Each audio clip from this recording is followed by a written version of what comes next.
الحمد لله نحمده ونستعينه ونستغفره ونؤمن به ونتوكل عليه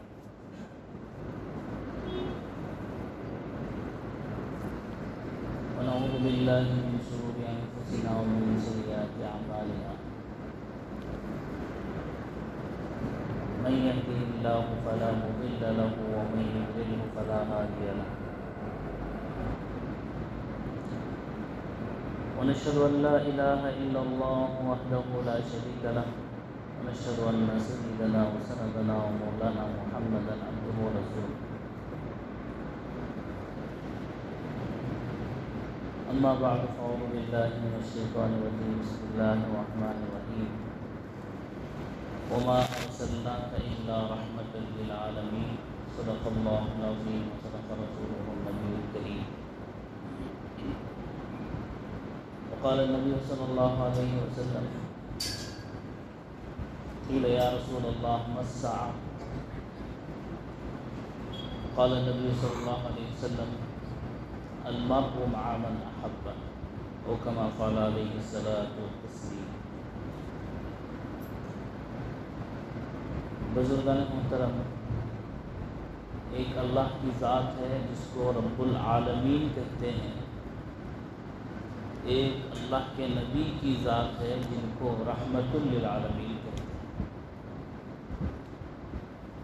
رب العالمین کا پالنا، رحمت للعالمین کا سنبھالنا، ساری انسانیت کا پالنے والا رب العالمین ہے،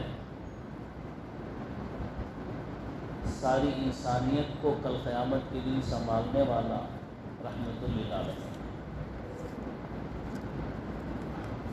یعنی کل قیامت کے دن میدان محشر میں لوگ تمام انبیاء کے پاس، حضرت آدم، حضرت ابراہیم، حضرت اسماعیل، حضرت یحییٰ، سب کے پاس دوڑتے جائیں گے، آخر کار رسول پاک صلی اللہ علیہ وسلم کے پاس آئیں گے۔ آپ صلی اللہ علیہ وسلم شفاعت فرمائیں گے ساری انسانیت، خصوصاً اس امت محمدیہ۔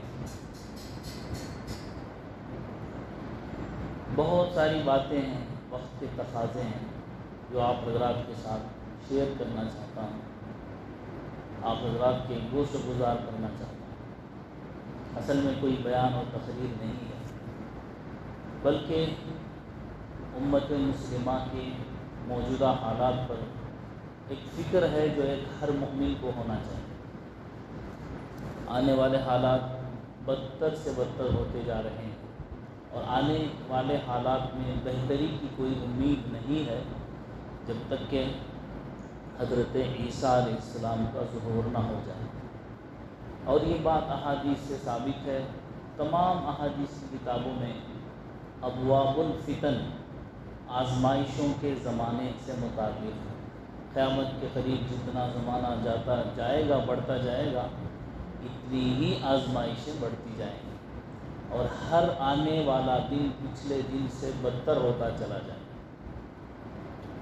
ہر آنے والا دن، ہر آنے والا لمحہ کہیے تب بھی کوئی حرج نہیں، ہر آنے والا لمحہ بدتر سے بدتر ہوتا جائے ہر حالت میں، جب تک کہ حضرت عیسیٰ علیہ السلام کی روحانی شخصیت ظاہر نہ ہو، ان سے پہلے حضرت مہدی نہ آ جائے۔ میں چند باتوں کی طرف صرف اشارہ کروں گا، آپ اس پر غور کر لیں، اس لیے کہ وقت اتنا نہیں ہوتا کہ تفصیل سے بات کی جائے۔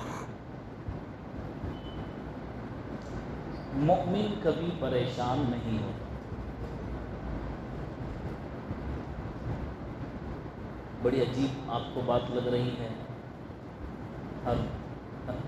ہر وقت پریشانیاں ہیں، اور ہر طرف پریشانیاں ہیں، اور ہر حال میں پریشانیاں ہیں، اور ہر آدمی پریشان ہے، اور حضرت آپ کہہ رہے ہیں کہ مومن پریشان نہیں ہوتا۔ میں یہ کہہ رہا ہوں کہ مومن پریشان نہیں ہوتا، میں یہ نہیں کہہ رہا ہوں کہ مومن پر تکلیف نہیں آتی، مومن پر مصیبت نہیں آتی، مومن کو بخار نہیں آتا، مومن بیمار نہیں ہوتا، مومن نقصان کا شکار نہیں ہوتا، مومن پر ظلم نہیں ہوتا، مومن عصائب اور مصائب اور دوسری چیزوں کا شکار نہیں ہوتا، بلکہ میں یہ کہہ رہا ہوں کہ مومن پریشان نہیں ہوتا۔ پریشان وہ ہوتا ہے جو یہ سمجھتا ہے کہ ہر کام ہمارے کرنے سے ہوتا ہے۔ پریشان اس کو ہونا چاہیے جو یہ سمجھتا ہے کہ ہر کام ہمارے سے ہو رہا ہے۔ مومن کا بھروسہ تو اللہ پر ہے، وہ یہ سمجھتا ہے کہ ہر کام اللہ کی مرضی سے ہو رہا ہے۔ بیمار ہے، اللہ نے صبر کی تلقین کی ہے، صبر کا حکم دیا ہے، اس پر اس کو اجر مل رہا ہے، تو پریشان ہونے کی کیا بات ہے؟ مومن ہے، صحت مند ہے، اللہ نے اس کو مال و دولت دیا ہے، خوشحال زندگی گزار رہا ہے، اللہ کا شکر کر رہا ہے، اللہ اسے اجر دے رہا ہے۔ تکلیف میں مبتلا ہے، صبر کر رہا ہے، اللہ کے وعدوں پر اس کو یقین ہے، وہ یہ سمجھ رہا ہے کہ یہ چند دن کی زندگی، اس میں پریشان میں تکلیف میں رہوں تو کوئی پریشانی کی بات نہیں، میری آنے والی ہمیشہ کی زندگی اچھی رہے گی، تو اس میں پریشان ہونے کی بات ہے۔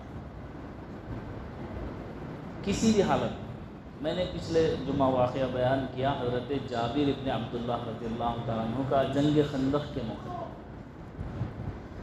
حضرت جابر ابن عبداللہ رضی اللہ تعالیٰ عنہ کا ایک اور واقعہ صحیح بخاری شریف دوسری کتابوں میں بھی موجود ہے۔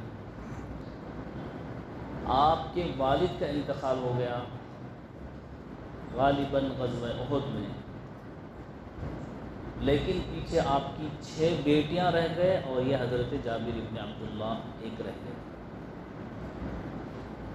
تو ان بیٹیوں کے ساتھ ساری ذمہ داری حضرت جابر ابن عبداللہ رضی اللہ تعالیٰ عنہ کے کندھے پر آ گئی، ساتھ ساتھ والد صاحب نے قرض بھی چھوڑ رکھا تھا، جس کی ذمہ داری بھی ان پر آ گئی۔ میں نے یہاں پر یہ بات بھی کہی تھی کہ اللہ کے رسول کی ہر ادا میں برکت ہے، اللہ کے رسول کے ہر عمل میں برکت ہے، اللہ کے رسول کے ہر قول میں برکت ہے۔ اس کا مشاہدہ احادیث کی کتابیں، صحابہ کی سیرت، اولیاء اکرام کے اقوال، بزرگوں کی باتیں سب میں موجود ہیں، اس سے کوئی انکار نہیں کر سکتا۔ حضرت جابر ابن عبداللہ رضی اللہ تعالیٰ عنہ کے پاس ایک یہودی کا قرضہ موجود تھا جو حضرت ان کے والد غالباً حضرت عمرو تھے، انہوں نے لیا تھا، نہیں عبداللہ تھے، عبداللہ ابن عمرو، عبداللہ ان کے دادا کا نام عمرو تھا۔ تو اس سال کھجوروں کی فصل بہت کم ہوئی اور یہودی کو انہوں نے کہا حضرت جابر ابن عبداللہ نے کہ میں اگلے سال تمہارا قرض ادا کر سکتا ہوں، اس سال بہت ہی فصل کم آئی، لیکن یہودی ضد کرنے لگا، بہت ضد کرنے لگا اور مانتا نہیں تھا۔ قرض کا مسئلہ بھی یہی ہے، یہاں پر ایک مسئلہ آپ کے سامنے کہہ دوں، کسی آدمی سے میں نے قرض لیا کہ کل میں دے دوں گا، لیکن آدھے گھنٹے کے بعد وہ آ کر اپنے پیسے کا مطالبہ کرے تو مجھے دینا واجب ہے، ضروری ہے۔ آپ یہ نہیں کہہ سکتے کہ تم نے تو کل کا وعدہ کیا تھا۔ قرض ایک ایسی چیز ہے، کسی بھی وقت وہ طلب کرے تو اس کا دینا ضروری ہے۔ اصل میں ہمارا معاملہ لینے کا اور ہوتا ہے، دینے کا اور۔ لیتے وقت تو انتہائی ایسا شکر گزار نظر آتا ہے، لیکن مال آ جانے کے بعد پھر دینا پڑے تو ان کے پاس تو بہت ہے، میرے ہی پیسے کی کیا ان کو ضرورت ہے۔ اسی لیے آج کوئی قرض دیتا نہیں، حالانکہ اگر کوئی آدمی وقت پر پہنچا دے، صحیح نیت ہو تو ہر کوئی آدمی اس کو قرض دے سکتا ہے۔ قرض کے معاملے میں بھی صدقے کا ثواب ملتا ہے۔ ایک آدمی کو قرض کی ضرورت تھی، ہم نے ہیلپ کر دی، مدد کر دی، تو اس کو بھی اس کا ثواب ضرور ملتا ہے، صدقے کا ثواب بھی ملتا ہے۔ الغرض حضرت جابر ابن عبداللہ رضی اللہ تعالیٰ نبی کریم صلی اللہ علیہ وسلم کے پاس تشریف لائے اور آپ سے اپنی پریشانی کا ذکر کیا۔ حضرت عمر رضی اللہ تعالیٰ عنہ کہتے ہیں میں دیکھ رہا تھا اللہ کے نبی صلی اللہ علیہ وسلم حضرت جابر ابن عبداللہ رضی اللہ تعالیٰ عنہ کے ساتھ اس باغ میں تشریف لے گئے اور تمام درختوں کو دیکھا اور چکر لگایا، اور یہودی سے کہا کہ تم اگلے سال قرض کو پورا کر دو، اس نے کہا نہیں مجھے ابھی چاہیے۔ پھر ایک اور دفعہ، پھر ایک اور دفعہ، مختلف باتیں، مختلف روایتیں، کہیں مختصر بات ہے کہیں طویل ہے۔ نبی کریم صلی اللہ علیہ وسلم نے فرمایا جابر جاؤ، اللہ کے فضل سے، اللہ کے حکم سے جاؤ، تم اپنے درختوں سے پھلوں کو، کھجوروں کو اتار کر لاؤ، یہاں پر ڈھیر لگا دو۔ نبی کریم صلی اللہ علیہ وسلم نے اپنے ہاتھوں سے اس قرضے کو تقسیم کرنے کے لیے اس یہودی کو اور جتنے لوگ تھے ان کو دینا شروع کیا۔ حضرت جابر بن عبداللہ رضی اللہ عنہ کہتے ہیں میں یقین نہیں کر سکتا کہ اللہ کے نبی کے ہاتھوں کی برکت کہ اس کھجوروں میں کوئی چیز کمی نظر نہیں آئی اللہ کے نبی نے، اور قرض ادا بھی ہو گیا اور کھجوریں بچ بھی گئی۔ حضرت عمر رضی اللہ عنہ کہتے ہیں میں یقین کرنے لگا جب اللہ کے نبی کے مبارک قدم تمہارے کھجوروں کے باغ میں پڑنے لگے تو اللہ کے نبی صلی اللہ علیہ وسلم کی برکت سے میں سمجھنے لگا کہ تمہاری پریشانی دور ہو جائے۔ یہ اللہ کے نبی کے ہاتھوں کی برکت ہے، آپ کے جسم کی برکت ہے، آپ کے ذات سے جو برکت امت کو حاصل ہوئی ہے وہ کتنے ہزاروں واقعات ہیں۔ ایک صحابی اللہ کے نبی صلی اللہ علیہ وسلم کے پاس تشریف لائے اور دعا مانگی، اللہ کے نبی نے دعا دی، سر پر ہاتھ رکھا، ان کی عمر 100 سال کو ہو گئی، لیکن جس حصے پر اللہ کے نبی نے سر پر ہاتھ رکھا تھا اس حصے کے بال زندگی پر سفید نہیں ہوئے۔ اللہ کے نبی کی ذات کی برکت ہے۔ اور ایک بات ہے کہ مومن کسی بھی حالت میں ہو، جیسے حضرت جابر بن عبداللہ یہ بھی قرضدار رہے، صحابہ بھی قرضدار رہے، مالدار بھی رہے، بیمار بھی رہے، کئی صحابہ۔ ایک عورت ہے اللہ کے نبی صلی اللہ علیہ وسلم مرگی کی بیماری مجھے ہے، بہت تکلیف ہوتی ہے، میرے لیے دعا کریں۔ دیکھیے ہر چیز مقدر کی ہوتی ہے، اللہ کے نبی اگر دعا کر دیں، اللہ کے نبی نے فرمایا اگر تم چاہو تو میں دعا کر دوں ورنہ اس پر صبر کر لو، اس کے بدلے جنت حاصل کر لو۔ بس عورت نے کہا اللہ کے نبی جب یہ دورہ پڑتا ہے تو میرے کپڑوں کا خیال مجھے نہیں ہوتا، اللہ کے نبی اتنی دعا کر دیں کہ میرا سطر نہ کھلے۔ اللہ کے نبی نے دعا کر دی تو معلوم ہوا قرض، پریشانی، تکلیف، مصیبت جو بھی ہے وہ ہماری مقدر میں لکھی ہوئی ہے، اس پر صبر کرنے پر ہم کو اجر ہے، شکر کرنے پر بھی اجر ہے، دونوں ہاتھوں میں اللہ کے یہاں سے دین ہے، اللہ کے یہاں سے اجر ثواب۔ پھر آدمی کیوں پریشان ہوتا ہے کہ میری روزی تنگ ہے، میں پریشان ہوں، میں ہوں فلاں ہوں۔ اس سے اچھی زندگی تو ہمارے پچھلے لوگوں نے نہیں گزاری، ہمارے باپ دادا نے نہیں گزاری جیسے ہم گزار رہے ہیں، پھر بھی رونا روتے ہیں۔ اب اس سے پہلے کی زندگی جیسے ہمارے باپ دادا نے گزاری اس سے پہلے لوگوں نے نہیں گزاری، اب آگے بھی جو زندگی گزاریں گے ہم سے اچھی زندگی ہماری نسل گزارے گی دنیا کی حالت میں، تو پھر پریشان ہونے کی کوئی بات نہیں۔ مومن بندہ پریشان نہیں ہوتا، اللہ رب العالمین ہے پالنے والا، اللہ کے نبی کی ذات رحمت للعالمین ہے، تو معلوم ہوا اللہ پر ایمان، نبی کی سنت پر عمل، یہ دو چیزیں دنیا میں راحت و برکت ہیں۔ اور موجودہ حالات کے تعلق سے بڑے ہی افسوس کا، اتنی پریشانیاں، اتنی وبائیں، اتنا ہمارا زندگی کا معاشی طور پر کرائسس دیکھنے کے باوجود اتنا انحطاط، اتنی تنزلی معاشی حالت، تجارت کی حالت، بزنس، اکانومی کتنی تباہ و برباد ہوتی جا رہی ہے۔ اس حالت میں بھی ایک مسلمان 200 کروڑ روپے کی شادی کرتا ہے اپنے بیٹے کی، اپنی بیٹی کی۔ اس ملک میں، جس ملک میں مسلمان غریبی کی ریکھا سے، لائن سے نیچے زندگی گزارتے ہیں، 50 روپے ان کی آمدنی روزانہ ہونا مشکل ہے، ایسے ملک میں جن کے پاس پیسہ ہے وہ ایسے خرچ کر رہے ہیں۔ کیا ان غریبوں کی آہیں ان کو نہیں لگیں گی؟ کیا اللہ کے پاس کھڑے ہو کر اس ایک ایک پیسے کا ان کو حساب دینا نہیں ہوگا؟ عالمی سازشیں، ایسے دور میں ہم جی رہے ہیں، ایسے دور میں ہم جی رہے ہیں کہ ہر طرف سے بھیڑیے اسلام کے دشمن ہم کو نوچ کر، چبا کر کھا جانا چاہتے ہیں۔ ہر بریکنگ نیوز میں، ہر بریکنگ خبر میں خوف ہے، دہشت ہے، خوف، دہشت، مایوسی، کفر۔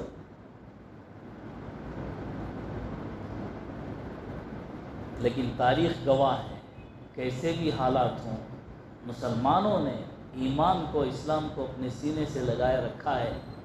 ادھر ڈوبے تو ادھر نکلے، ادھر ڈوبے ادھر نکلے کا مصداق اسلام و مسلمانوں کو کوئی ختم نہیں کر سکتا اور نہ کر سکے گا، یہ اللہ کا وعدہ ہے۔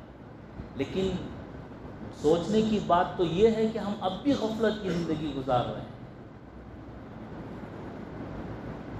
عرب ممالک کتوں کی ریس میں اپنی دولتیں لٹا رہے ہیں، کتوں کی ریس لگائی جا رہی ہے، سنیما گھر آباد ہو رہے ہیں۔ اللہ اکبر کبیرہ، ہر خبر میں دہشت پیدا کی جا رہی ہے، خوف پیدا کیا جا رہا ہے۔ آج جو انسانوں کے ہمارے گردے فیل ہو رہے ہیں، ڈائلسس کی جو ضرورت پڑ رہی ہے، اس کی کئی وجوہات ہو سکتے ہیں، لیکن علماء کی نظر میں ایک وجہ، اصل وجہ خوف کا پیدا کرنا۔ خوف، جس کے اندر خوف پیدا ہو جاتا ہے اس کے گردے فیل ہو جاتے ہیں، کام نہیں کرتے۔ ہمارا پالنہار اللہ ہے، ہمارا پالنہار اللہ ہے۔ موسیٰ علیہ السلام ایک ننھے سے بچے کی شکل میں ہے، ساری فوج فرعون کی پیچھے لگی ہوئی ہے اس بچے کو قتل کرنے کی۔ یہ ساری فوج ایک طرف ہے، ایک بچہ ایک طرف، اور اس بچے کو اللہ حکم دے رہے ہیں، وَأَوْحَيْنَا إِلَىٰ أُمِّ مُوسَىٰ أَنْ أَرْضِعِيهِ فَإِذَا خِفْتِ عَلَيْهِ فَأَلْقِيهِ فِي الْيَمِّ فَلْيُلْقِهِ السَّاحِلُ فَلْيَأْخُذْهُ عَدُوٌّ لِّي وَعَدُوٌّ لَّهُ۔ اس آیت کا تھوڑا سا پس منظر دیکھیں، ایک چھوٹا سا بچہ ہے، ماں پریشان ہے کہ ساری فوج اس کے پیچھے لگی ہوئی ہے اس بچے کو قتل کرنے۔ اللہ کہہ رہے ہیں اس بچے کو تم ایک بکسے میں بند کرو، صندوق میں رکھ دو۔ پہلے تو فوج ایک طرف ہے، اس کی موت ہے، اور بچے کو ایک بکس میں رکھنا یہ خود ایک موت ہے، یہ خود ایک موت ہے، یہ خود ایک موت ہے کہ ماں اپنے ہاتھوں سے بچے کو ایک صندوق میں بند کرے۔ پھر اللہ کہہ رہے ہیں اس صندوق کو دریا میں ڈال دو، فَأَلْقِهِ فِي الْيَمِّ۔ یہ دوسری موت ہے، تیسری موت ہے۔ ایک تو فوج ہے اور دوسرا بکس میں، اس کی سانس بھی بند ہو سکتی ہے، اسے کچھ بھی ہو سکتا ہے، اور تیسرا اس صندوق کو، اس بکسے کو دریا میں ڈالنے کا حکم ہو رہا ہے، اور تیسرا اللہ کہہ رہے ہیں میں اس کو اس کے دشمن تک پہنچاؤں گا۔ فَلْيَأْخُذْهُ عَدُوٌّ لِّي وَعَدُوٌّ لَّهُ، جو میرا بھی دشمن ہے اور تمہارا بھی دشمن ہے وہ اس کو لے لے۔ کون؟ فرعون۔ چار موتوں کے درمیان اللہ کہہ رہے ہیں میں وہ خدا ہوں جس کے قتل کے لیے ساری فوج لگی ہوئی ہے، اس کے گود میں اس بچے کو پال کر میں دکھلاؤں۔ ہمارا رب تو ایسا ہے جس چھوٹے سے بچے کی کیا حیثیت ہے، اس کے سامنے فوج کی کیا طاقت ہے۔ بچہ تو بے بس کمزور، سمجھے کہ ایک چینٹی کے مقابلے میں ہاتھی کا مقابلہ ہے، اور پھر اللہ کہہ رہا ہے ہم اس کو بچائیں گے اور تمہارے پاس واپس لوٹائیں گے۔ فَرَدَدْنَاهُ إِلَىٰ أُمِّهِ كَيْ تَقَرَّ عَيْنُهَا، یہ اللہ کا وعدہ ہے، تمہارے بچے کو تمہارے گود میں لوٹا کر رہے گا تاکہ تمہاری آنکھیں ٹھنڈی ہو جائیں۔ پھر مومن کو پریشان ہونے کی کیا ضرورت ہے؟ اوپر رب العالمین ہے اور زمین پر رحمت للعالمین دنیا میں ہے، پھر انسان کو ڈرنے کی کیا ضرورت ہے؟ ان گیدڑ بھبکیوں سے ڈرنے کی کیا ضرورت ہے؟ ان بریکنگ نیوز سے؟ لیکن ہمارے معاشرے کو صاف کرنا ہے، پاک کرنا ہے برائیوں سے، بے ایمانی سے، جھوٹ اور دغا بازی سے۔ آپ نیوز دیکھنا چھوڑ دیں، آپ کی زندگی اچھی ہو جائے گی۔ میں یہ کہہ رہا ہوں آپ شوگر کے پیشنٹ ہیں، آپ فلاں بیماری ہے، فلاں بیماری ہے، فلاں بیماری ہے، آپ یہ طے کر کے دیکھیں۔ مسجد میں کہہ رہا ہوں بیٹھ کر میں، کئی علماء نے یہ کہا ہے آپ اخبار دیکھنا چھوڑ دیں، اب 3 مہینے کے بعد اپنی بیماریوں کا ٹیسٹ کرائیں، یقینی بات ہے۔ یہ نظریاتی جنگ ہے، یہ جو جنگ لڑی جا رہی ہے نظریاتی ہے۔ بیماریاں پھیلائی جائیں گی اور مافیا بڑھے گا، اس کی دوائیاں بیچی جائیں گی، ساری دنیا کو کنٹرول کیا جائے گا، دجال کے آنے سے پہلے دجالیت پھیلائی جائے گی، غذا کی کمی ہوگی، پانی کی کمی ہوگی، اور سب لوگ ایک جکڑ بندی میں بیٹھ جائیں گے۔ اللہ کے نبی صلی اللہ علیہ وسلم حضرت ابن عمر رضی اللہ عنہ بیان فرماتے ہیں کتاب کتاب الفتن کی ایک حدیث ہے کہ زمین ایسی تنگ ہو جائے گی، ایک آدمی ایک گھر خریدنا چاہے گا، اس کو مشکل ہو جائے گا، اور دین پر چلنا مشکل ہو جائے گا، یہاں تک کہ ایک دین پر چلنے والے کو کئی طرح سے ٹارگیٹ کیا جائے گا۔ اللہ بھی نگہبان ہے، اللہ پالنے والا ہے، رب العالمین ہے، اللہ کی نبی کی ذات رحمت ہے، رحمت للعالمین ہے۔ اللہ نے اپنے نبی سے وعدہ کیا ہے کہ آپ کی امت کو ایسے ہی بے یار و مددگار نہیں چھوڑے گا۔ آپ اللہ کی بات مان لیں، رسول اللہ کی بات پر آ جائیں، ساری دنیا کی فتنے اور کوششیں، سازشیں، تکلیفیں، مصیبتیں، کرائسس، تجارت، بے روزگاری، بیماریاں جتنی ہیں وہ سب فرعون کی شکل میں ہوں، آپ ایک بے بس بچے کی طرح اللہ کے ساتھ ہوں تو جیت آپ کی ہے۔ اللہ تعالی ہم سب کو عمل کی توفیق عطا فرمائے۔ وآخر دعوانا الحمدللہ۔